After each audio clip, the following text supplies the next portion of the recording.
Welcome to the Crystal Self-Healer Podcast. I'm Carissa Weaver. On this podcast, we blend the magic of crystals with the science of psychology to help you break free from chaos, ditch the overwhelm, and master your emotions so you can have more energy, get more done, and feel better every day. Get ready to unlock your intuition and restore your true power as we cover how you can transform your life using crystals and self-awareness. Are you ready to get started? All right, let's go.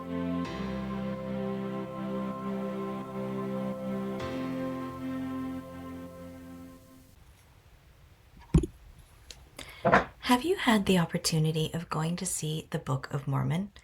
There's a scene where they sing a song called Turn It Off.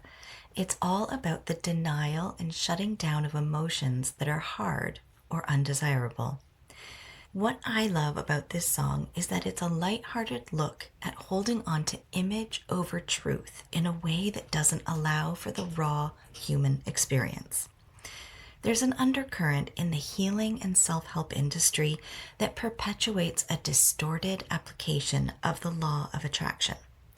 This leads so many on a spiritual path to either give up or force it, both resulting in feelings of failure. Today, we're going to talk about the dark side of love and light. By the end of this episode, you'll know how to recognize toxic positivity so you can move into a more aligned and powerful place of being. So let's start with the law of attraction. Simply put, this spiritual law is saying that like attracts like. And in the spiritual self-help world, you're encouraged to raise your vibration to match that thing you want so you can call it into your life. Sounds great, right? What most people don't recognize is that when you have been conditioned to look for proof of concept before buying into something, the space of staying in a higher vibe state feels really unnatural. Very few people naturally allow themselves to hold clean and clear space for their future manifestation. Human nature is to revert back to what we know, what is comfortable, what is not perceived as risky. Holding on to a dream, goal, or desired state of being that is so foreign to your normal experience feels really uncomfortable. And then the pragmatic side of you will kick in, reminding you that it's not real. This ties directly into the sentiment of love and light, this space you're expected to live in, to radiate from. When human emotions come up like anger, fear, sadness, the act of sitting in love and light seems very counterintuitive. To sit in love and light becomes a form of toxic positivity when you feel like you need to stuff the negative emotions down in order to keep up the appearance of a high vibe lifestyle. So the card we're going to look at is the star in the what to release position. Traditionally, this card is associated with hope and guidance, the holding on to the vision, the desired end result, with the divine connection and spiritual guidance to get there.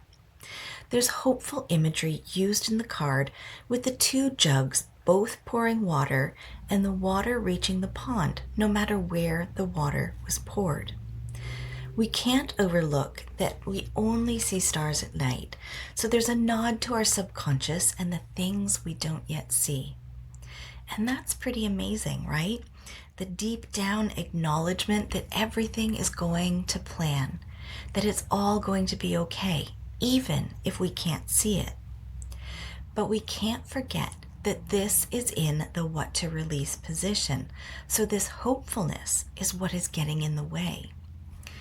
As within the love and light sentiment, there is an attachment to an idealized, almost unrealistic vision of hope and healing, this asking for unrelenting optimism without space for real emotional expression.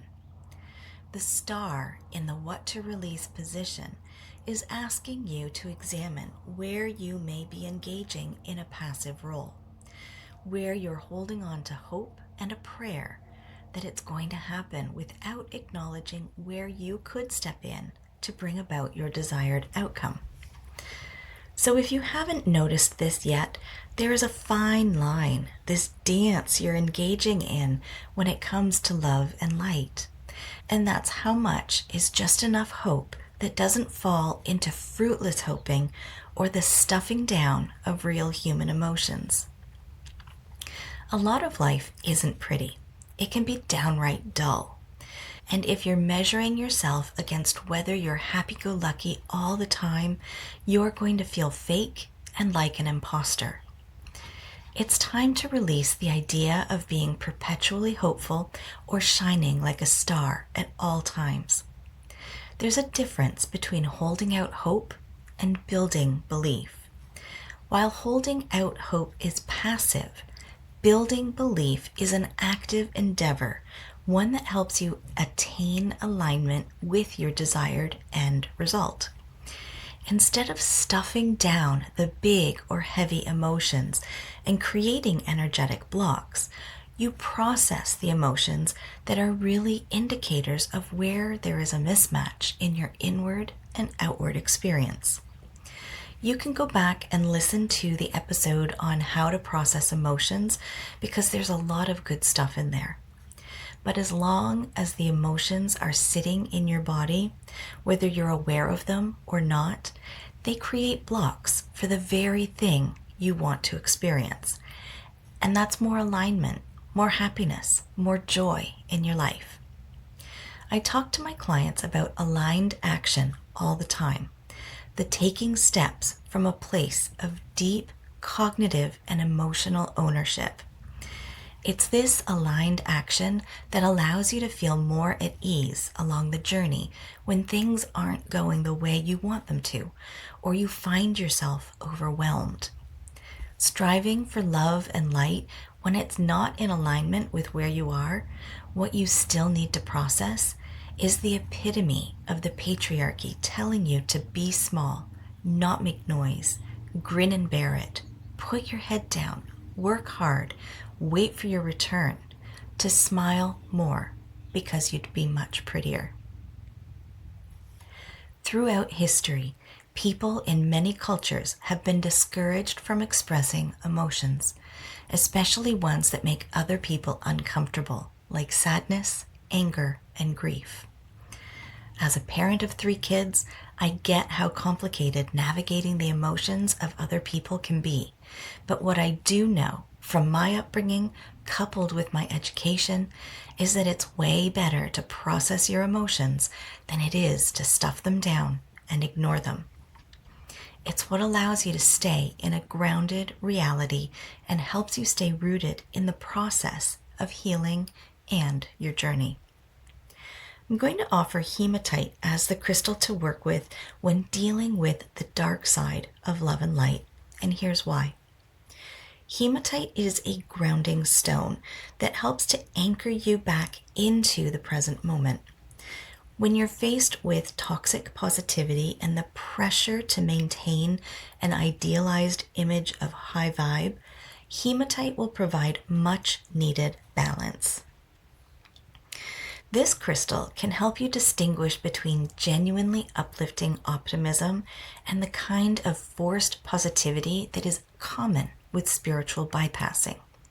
Hematite helps to create a sense of safety within your own body and empowers you to feel all your emotions.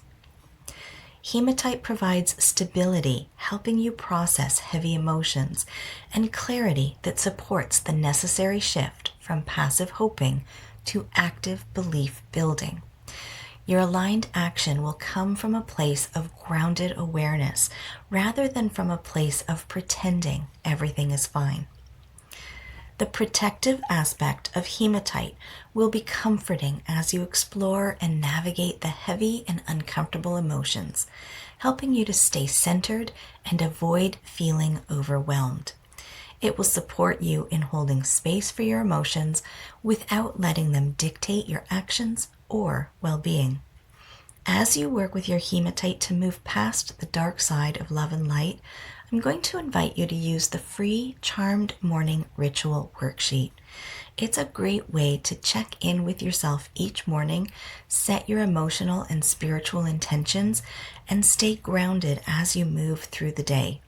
It will support you in releasing the need for false optimism and instead engage you in an intentional, grounded practice that honors your real emotions and the aligned actions you plan to take to stay in that authentic state of raised vibration.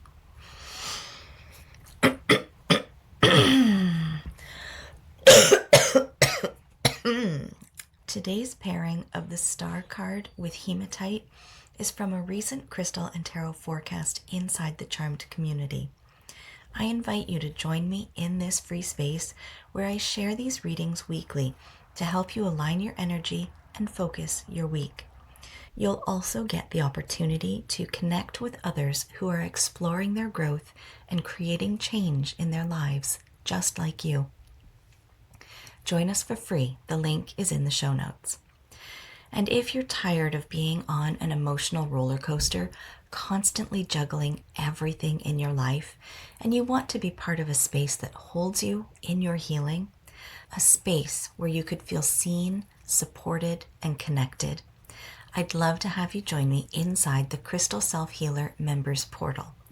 It's where we go beyond the weekly guidance and we apply it to your life, equipping you with the tools, resources, and support to build your confidence in crystal healing and emotional self-care. Inside, you'll get personalized coaching, healing sessions, rituals, and everything you need to truly empower yourself to live with more ease and alignment. Visit my website, 3charmedgems.com, or click the link in the show notes to learn more and join me. It's time to stop living at the mercy of emotional triggers and to start living in spiritual integrity. The Crystal Self-Healer Members Portal is where that shift begins. Come and find your clarity. Today's episode has been brought to you by the Star, Hematite, and Building Belief. May we all approach our journey with aligned action and build our self-belief with each passing day.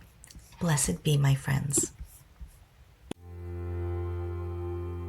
All right, my friends, that wraps up this week's episode. Thank you for joining me here today on the Crystal Self-Healer podcast. If you haven't already, hit subscribe, leave a review, and take the What Crystal is Best for You quiz linked in the show notes. Join me again next week as we continue to demystify crystals, how your brain works, and how you can use them so you can have more energy, get more done, and feel better every day.